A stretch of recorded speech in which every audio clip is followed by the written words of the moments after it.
Okay, welcome po muli dito sa ating munting YouTube channel at ito ang inyong Pinoy Firearms Instructor na Gunsmith din naman. At bago tayo magpatuloy ay gusto ko lang munang basahin ang ating content mula sa katanungan ni Bobby Garcia. Sabi niya, bakit po ang CC75 BDMM ko ayaw magumana ang slide stop? So yan, madali lang naman yan. At bago natin yan na bigyan ng pansin ay gusto ko lang kayong pasalamatan sa inyong pag-share at pagla-like ng ating mga videos dahil nakatulong kayo para dumami ang ating subscribers. At maraming salamat din doon sa mga hindi nag-skip ng ads dahil nakatulong kayo para lumaki ang ating revenues. Dahil ang ating YouTube channel ay tinutulong natin sa 6 na estudyante na anak ng mga single parent na tinutulungan natin sa kanilang pag-aaral. Ito po ay pang charity. Kaya maraming salamat sa mga hindi nag-skip ng ads at salamat din sa mga nagpadala dito sa ating GCash number. Itong number na nasa likuran ko. Huwag po ninyong tawagan yan para bumili ng ano pa man. Wala po kami binibintang baril. Yan po ay anak ko, aking tesorera. Kaya maraming salamat sa muling pagpapadala ni Aljon Dating sa ating GCash number. Ganyan din, maraming salamat kay Jubet Francisco ng Teresa Rizal. At maraming salamat lalo tigit kay Nuli Peace America sa pagpapadala niya sa ating premier videos. Malaki na sirang naitulong mo. At sa muli mong pagpapadala sa ating premier videos, natutuwa ang ating mga beneficiaries. At dalangin ko ay pagpalain kayo ng ating pong may kapal. Bigyan kayo ng masigit pa at maraming pagpapala at mabuting kalusugan sa po ng inyong buong pamilya.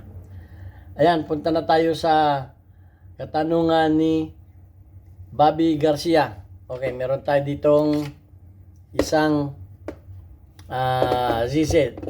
Okay, ang CC75 is PO1 at saka itong mga CCB, BDI, pareho lamang ang mga slide stop niya. Pareho lamang ang function ng slide stop niya. Kamukha nito. Okay, ito yung slide stop niya. Yan.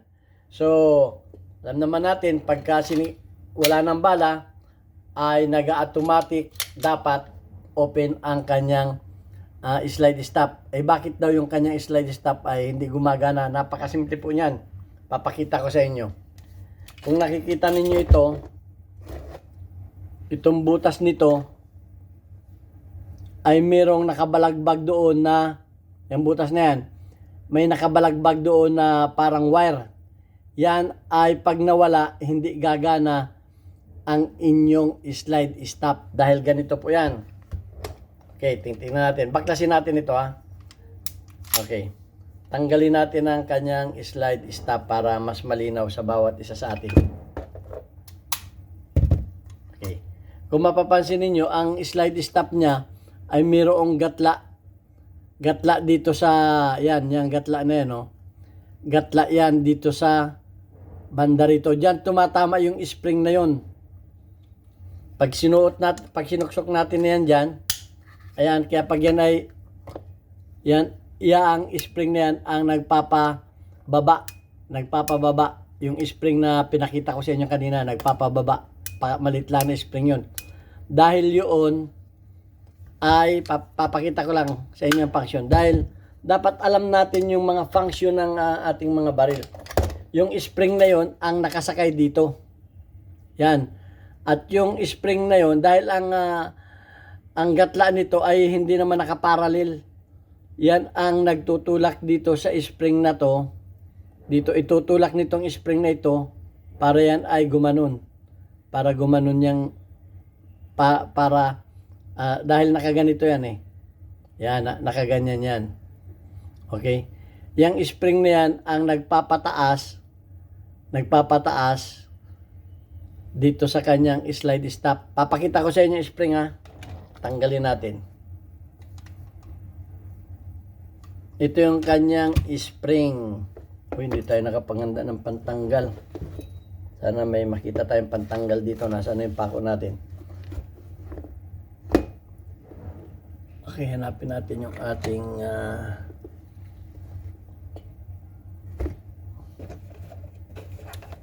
Nawala yung ating pin puncher. Where are you?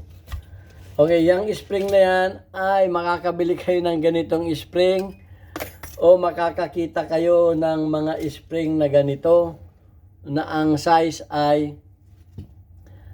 nitong spring na ito ay 1 mm lang at kailangan lamang ninyo ng mga 1 inch ay tama na. Okay? So, pag tinanggal natin itong wait lang nawala yung aking puncher dito. Hanapin natin yung ating puncher. Wait lang. Mga ka-trigger.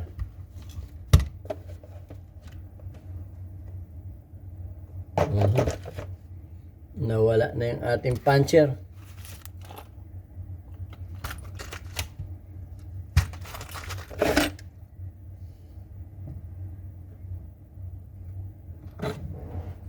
Tignan natin kung matatanggal siya nito. At ito ay may maliit na pin lang dito. Napakalit yung pin na yun. Yun. Itong pin na to, dapat ay hindi mawawala. Dahil pag nawala itong pin na ito, ayun, yun kasi yan yun. Nandun nakalagay yan, nakabalagbag yung ano yan. Ay, nawala yung ating puncher. Tumahirap nito nakapag-prepare. Tanggalin natin itong pin na to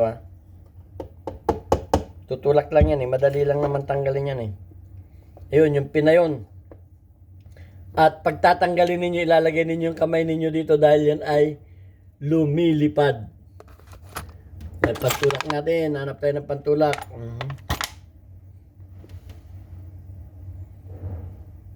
Okay, tulak natin ng tulak natin ito. Pasensya na at nawala yung ating May pin yan. Ilalagay ninyo dito, harangan ninyo kasi yan ay lilipad. Yun. Tanggal na. Yan. Yung pin na yun ay hindi naman natin tinanggal lahat yung pin. Ito lang yan Ito lang yan. Okay. Kikiluin lamang ninyo yung spring. Kamukha nitong spring na to. Halimbawa itong spring na ito. Anuhin lang ninyo yung dulo niyan. Gaganunin lang ninyo. Kung nandito ka lang, bibigay ko na to sa inyo Ganun lang. Kadali. Yun.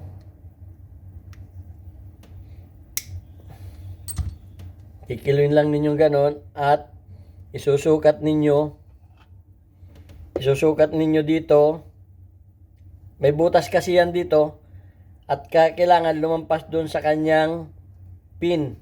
Okay, puputulin na natin dito.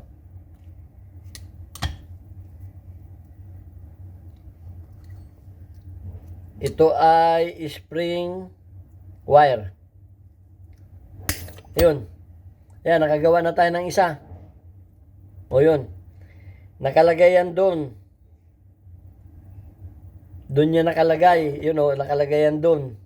Okay, babalik natin yung original. I-reserve na lang natin to. Ito yan Yan. Ganyan lang Pwede na dyan yung mga kilo-kilo na nga to Tuwirin natin. Pwede dyan yung mga, kung may mga spring kayo na yung mga, hanap ka na lang ng mga spring na ganito lang kahaba Ano nga ba nito? Ano lang to Maiksi lang to Mga 1 inch lang mahigit ito Yan masusukat mo naman yan mula dito. Okay, yan Mula doon sa maliit na na yon, na butas na yon, hanggang doon sa kanyang pin na kanyang retainer, ipapasok mo lamang yan doon.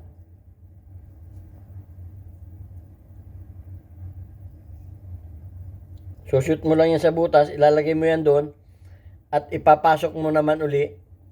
Kailangan itutulak mo lang siya. May pantulak ka dito. Ilulubog mo yung pin at ilalagay mo yung spring. Ilulubog mo at itutulak mo pabalik yung kanyang yun. Tanggalin na natin kaya ng diretso yung Pwede naman tanggalin ng diretso yung kanyang pin Tanggalin na natin ng diretso yung pin. Ito yung pin niya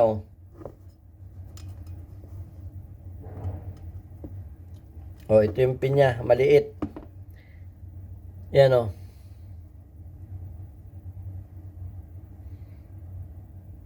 Yung kanyang pin na yan ay may kanal yan. May gatla yan dyan, oh. May gatla. Dahil yung ito ay nakaganon dyan. Yan, nakaganyan yan dyan, nakaganon. Nasa ilalim yung spring, nasa ilalim ito. Nasa ibabaw itong pina to para hindi siya mawala. Ito yung retainer. Kaya yan ay mayroong kanal doon. Gawa na lamang ka. Kung nawala na ito, pwede na dyan ang pako. Kanalan ninyo yung bandang gitna. Yan o, gaganon lang siya dyan. So, ingatan lang ninyo na huwag mawawala. So, ang pagkabit niyan, papasok lamang ninyo yung nakakwilo na yon doon. Yan o, ayun, nakalagay na pala yung isa. So, reserva ko na lang to. O, kung nandito ka, bibigay ko na to sa iyo eh. Lalagay lang ninyo yan. Pagkatapos, itutulak ninyo yung spring na yon, papasok. Makikita naman ninyo kung ano, makikita ninyo sa butas yung kung nakababa.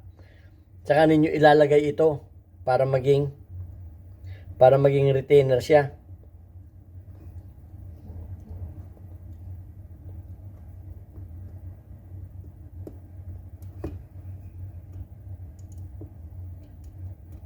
Amo na.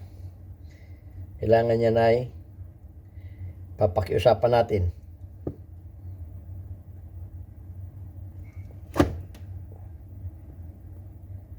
Yun, ganun lang kadali, nakalagay na.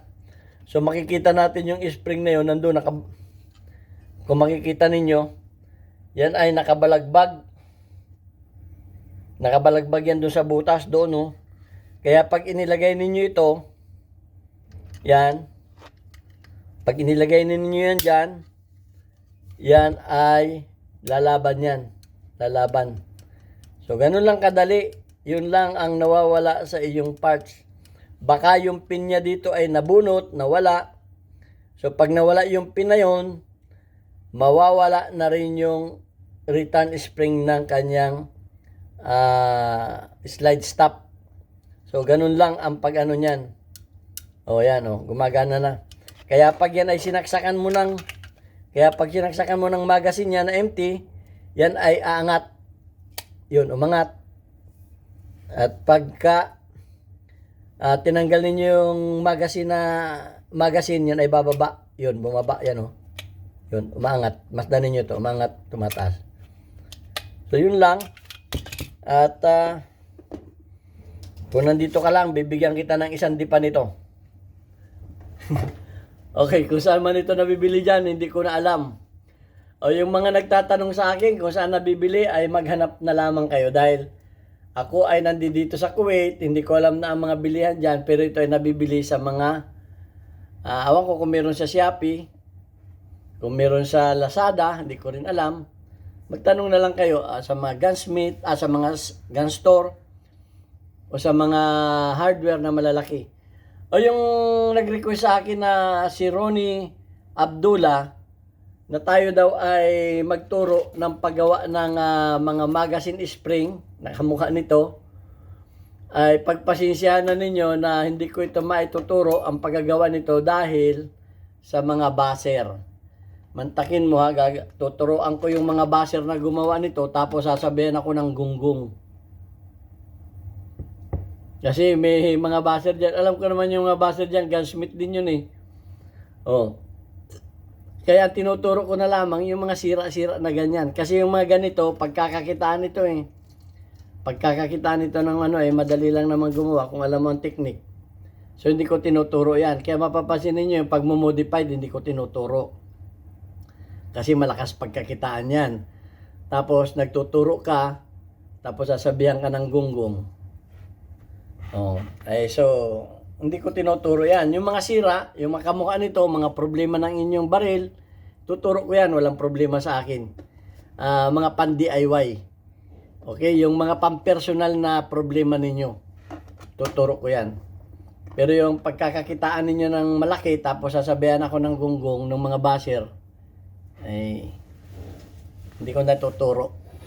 Okay, so yan, pagpasensya na ninyo. Pag uwi ko, ay may marami akong tinuruan nito nung ako umuwi. Okay, yung mga nakipagkita sa akin, tinuturo ko. Ganyan, kahit pagre-review, tuturo ko sa inyo. Okay, ito ang inyong Pinoy Firearms Instructor at sana may natutunan kayo dito sa ating maiksing video. At ituturo ko lamang at babasahin ko lamang sa inyo ang ating community spotlight ngayon. Ang ating community spotlight, weekly highlights of your most engaged audience members including your top commenters. Shout out kay Alfredo Isidro Ordosipay ng Las Piñas, meron kang 100 plus perfect na engagement. Shout out kay Di Calibre Jr., meron kang 2 engagement. Shout out kay Unico Iho 27, meron kang perfect 100 plus na engagement. Shout out kay my underscore geographic, meron kang 19 engagement. At shout out kay Hansel Evangelista. At shout out din sa iyong mga kasamahan dyan sa One Gun Pilipinas Bulacan Chapter. Okay, God bless you all. At shout out sa aking mga kababayan sa Pinamalayan Oriental Mindoro. Kung mapasyal kayo dyan sa Alvarez Street, meron kami dyan bagong Papa Burger sa pamumuno ng aking busong anak na si Elmer Jr. Pasyalan ninyo, Pinamalayan Oriental Mindoro, Alvarez Street. Sa halagang 40 pesos, buy one take one, mapapaburger kayo sa sarap. Maraming salamat po.